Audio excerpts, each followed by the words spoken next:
Sud Radio. Ça va mieux en le disant. Jean Dorido. Bonjour Jean. Bonjour Laurence. Alors ce matin, vous avez décidé de nous parler de tennis et de champions. Eh bien oui Laurence, en effet, le tournoi international de Roland-Garros démarre. Les meilleurs joueurs de tennis du monde vont s'affronter sur la terre battue parisienne.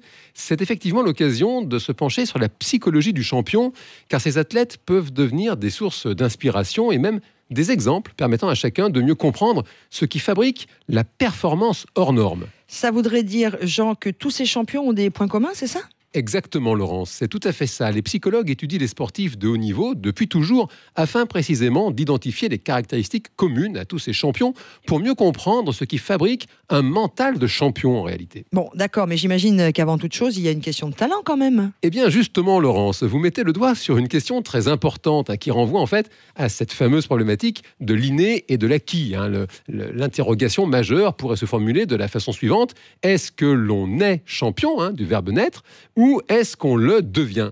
Et sur ce point, le premier dénominateur commun à tous ces individus hors normes, c'est justement une pratique constante du travail acharné. Cela veut dire, très concrètement, qu'il faut se méfier du mythe du talent, car tous les sportifs et entraîneurs avec qui j'ai eu la joie de travailler sont unanimes sur ce point. C'est avec le travail qu'apparaît le talent. Cela veut dire, très concrètement, que personne ne doit renoncer à ses rêves de performance sous prétexte de ne pas avoir les prédispositions nécessaires. Tout est possible à quiconque s'en donne les moyens par le travail. Nous pouvons rappeler à ce propos que le plus petit joueur de basket du championnat NBA aux États-Unis ne mesurait pas 1m80, ni même 1m70, ni même 1m60, mais bien 1m59. Cela peut aider chacun à se souvenir que rien n'est impossible à quiconque met tout son cœur au service de ses rêves. C'est d'ailleurs le premier point à retenir. La première clé du succès des champions, c'est une pratique à haute dose de leur sport. Des psychologues ont même étudié cette question en élargissant leur champ de recherche à d'autres domaines,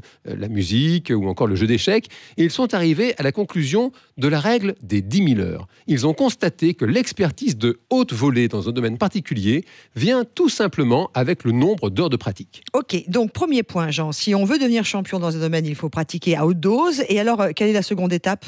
La seconde étape pour développer un mental de champion est d'apprendre à gérer son stress. Et sur ce point particulier, les tennismen, que l'on va pouvoir admirer dans les jours qui viennent, ont tous adopté ce que l'on appelle une routine.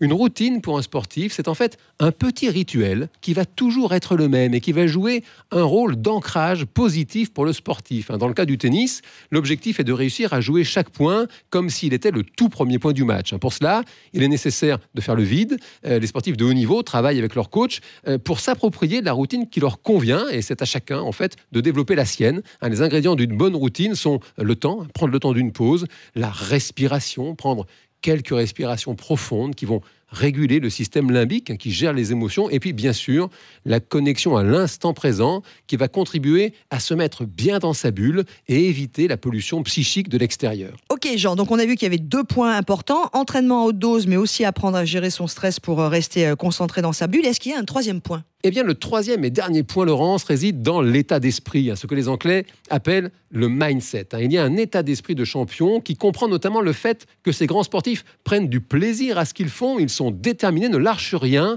et ils croient profondément dans leurs capacités ainsi que dans leurs rêves. Rien n'est impossible à celui qui croit et ça fait du bien de s'en souvenir. Et ça va évidemment beaucoup mieux en le disant. Merci Jean. Merci Laurence. Le Grand Matin Sud Radio.